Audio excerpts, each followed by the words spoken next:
এই চট্টগ্রাম আদালত পাড়ায় যারা যদি কেউ সাহস করে এই চিন্ময় দাসের পক্ষে এবং চিন্ময় দাসের দোষরের পক্ষে কেউ যদি ওকালতি করতে চায় কিংবা ওকালতনামা দাখিল করে সাথে সাথে এই কোর্ট বিল্ডিং এর তাকে গণপিটা দিতে হবে। As a member of Congress, I introduced a resolution that called for the protection of Hindus and religious minorities in Bangladesh, people who continue to be targeted and persecuted to this day. Bangladesh নাকি গণপ্রজাতান্ত্রিক দেশ, তাই না?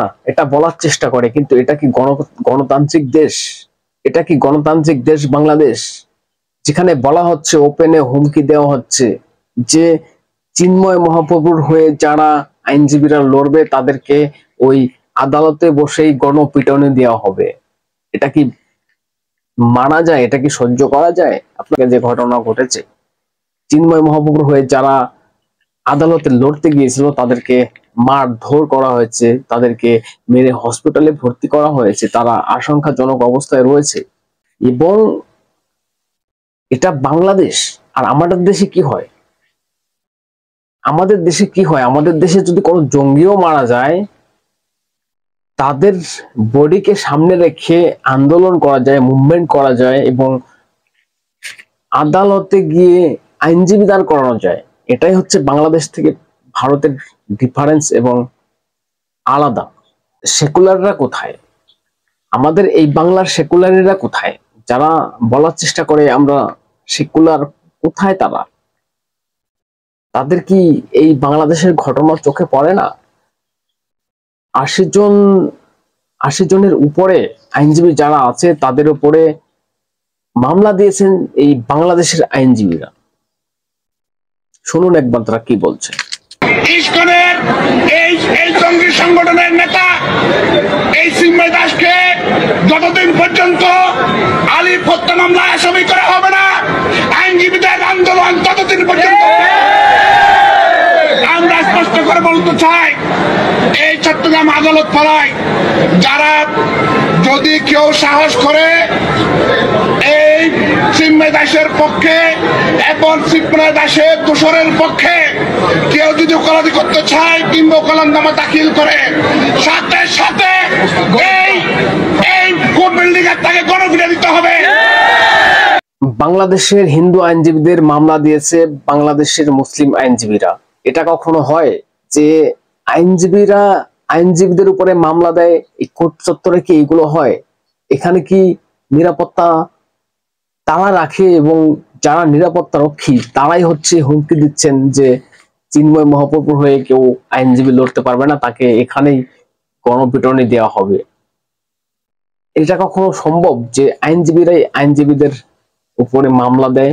হ্যাঁ, দলের মতবিরোধ থাকতে পারে, পার্টির মতবিরোধ থাকতে পারে, যে যার জায়গা থেকে আলাদা হতে পারেন, কিন্তু আমাদের ভারতবর্ষে তো মনে হয় যে আইনজীবী হয়, সে হোক মুসলিম সে হোক হিন্দু, আইনজীবী তো আইনজীবী হয়। কিন্তু এই বাংলাদেশে কি চলছে?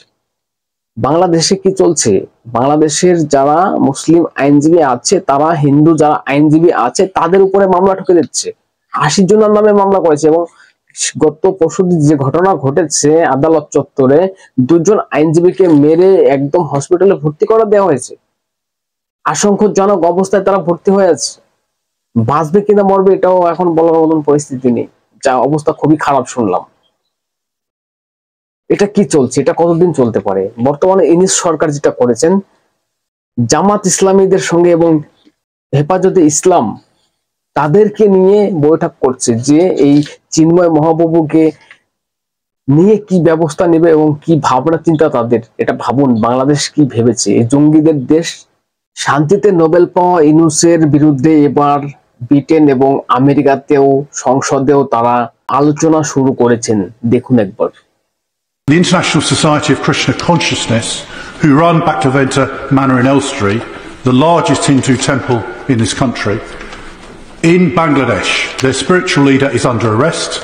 Hindus across Bangladesh are being subject literally to death by their houses being burnt, their temples are being burnt, and there was an attempt today in the Bangladesh High Court to rule that ISKCON should be banned from the country. This is a direct attack on Hindus. Now, this is a threat from India now to take action. We have a responsibility because we enable Bangladesh to be free and independent. Now, whatever the change of government has been in Bangladesh, it cannot be acceptable that religious minorities are persecuted in this way. So far, we've only had a written statement from the FCDO, so could the leader enable an oral statement on the floor of this House so we can bring to the world's attention what is going on in Bangladesh? As a member of Congress, I introduced a resolution that called for the protection of Hindus and religious minorities in Bangladesh, people who continue to be targeted and persecuted to this day. Now, the height of this persecution actually began 50 years ago when the Pakistani army systematically murdered, raped, and drove from their homes millions of Bengali Hindus because of their religion and ethnicity. On March 25th, 1971 was the beginning of a systematic targeting of Hindus in Bangladesh by the Pakistani military. সারা পৃথিবী জুড়ে আন্দোলন শুরু হয়েছে এবং নিন্দার ঝড় উঠছে সারা বাংলাদেশের এই ইনুস এবং ইনুসের বাহিনী, যারা জিহাদি বাহিনী, তাদের বিরুদ্ধে। 80 জন আইনজীবী, যারা হিন্দু আইনজীবী, তাদের উপরে মামলা দিয়েছে কারা? এই মুসলিম আইনজীবীগুলো। তারা এমন ভাবে প্রকাশ্যে হুমকি দিচ্ছেন যে চিন্ময় মহাপ্রভুর হয়ে যারা লড়তে আসবে আদালত চত্বরে তাদেরকে গণপিটানি দেওয়া হবে। এটা কাহাতাক চলতে পারে, এটা কাহাতাক চলতে পারে। আর বাংলাদেশের সরকার বলছে আমরা শান্তিতে আছি, আমাদের যারা দেশের নাগরিক আছেন, ধর্ম যাই হোক, তারা সবাই সুরক্ষিত, তারা তাদের নিজেদের ধর্ম পালন করতে পারছেন, তারা শান্তিতে আছেন। এটা শান্তি? ইউনূস সরকারের চোখে কি এগুলো পড়ে না? ইউনূসের চোখে কি এগুলো পড়ে না? শান্তিতে নোবেল পাওয়া লোকটা কি এই মোল্লার চোখে পড়ে না এগুলো? বাংলাদেশটা আজকে তৈরি হতো না ভারতবর্ষ না থাকলে, সেই বাংলাদেশের আজকে কত ফুটানি। ভারত বিদ্বেষী মনোভাব তাদের। শেখ হাসিনার পতনের পরে, ঠিক আছে, শেখ হাসিনার পতন হয়েছে, আপনারা দেশ চালাচ্ছেন, দেশটা চালান ভালো করে, সবাই সবার মতন থাকুক, হিন্দুরা হিন্দুদের মতন আছে, আপনারা আপনাদের মতন থাকুক। কেন তাদেরকে অত্যাচার করছেন আপনারা? কেন তাদেরকে, তাদের বাড়িঘর ভাঙচুর, কেন তাদেরকে মারধর করা, কেন তার এই ইসকনের যিনি সন্ন্যাসী চিন্ময় মহাপ্রভু, তাকে বিনা কারণে গ্রেপ্তার করে রাখা? হিন্দুদেরকে দমানোর জন্য। হিন্দুদেরকে দমানো যাবে না, দমানো যাবে না। আপনারা কি ভেবেছেন? এইভাবে চলবে না, এইভাবে চলতে পারে না। সময় একদিন আসবে, এর বদলা নেওয়ার সময় একদিন আসবে। আর ভারতবর্ষকে এটা বুঝিয়ে দিতে হবে যে ভারতবর্ষ কি জিনিস। ভারতবর্ষ থেকে একদিন যদি আলু, পেঁয়াজ, রসুন, চাল, ডাল এসব না যায়, তাদের খাবার জোটে না, আর তাদের বড় বড় ভাষণ, সবকিছু বন্ধ করে দিতে হবে। তো মেডিকেল ভিসা বন্ধ করা হয়েছে, সবকিছু বাংলাদেশের সঙ্গে টোটালি সবকিছু বন্ধ করে ওদেরকে বুঝিয়ে দিতে হবে।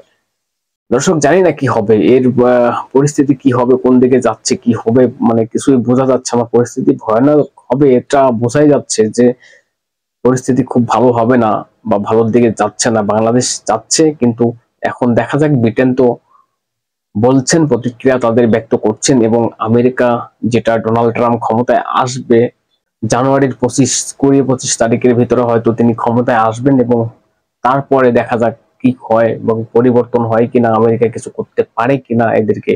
এবং যেটা শেখ হাসিনা করছে, তার একটা সংগঠন সারা দেশে কিন্তু আছে শেখ হাসিনা, কিন্তু শেখ হাসিনা কিন্তু সবার সঙ্গে, সারা দেশের সঙ্গে এটাই প্রমাণ করছে যে ইউনূসের নেতৃত্বে এই ঘটনাগুলো ঘটছে, বাংলাদেশের সংখ্যালঘুদের উপর অত্যাচার।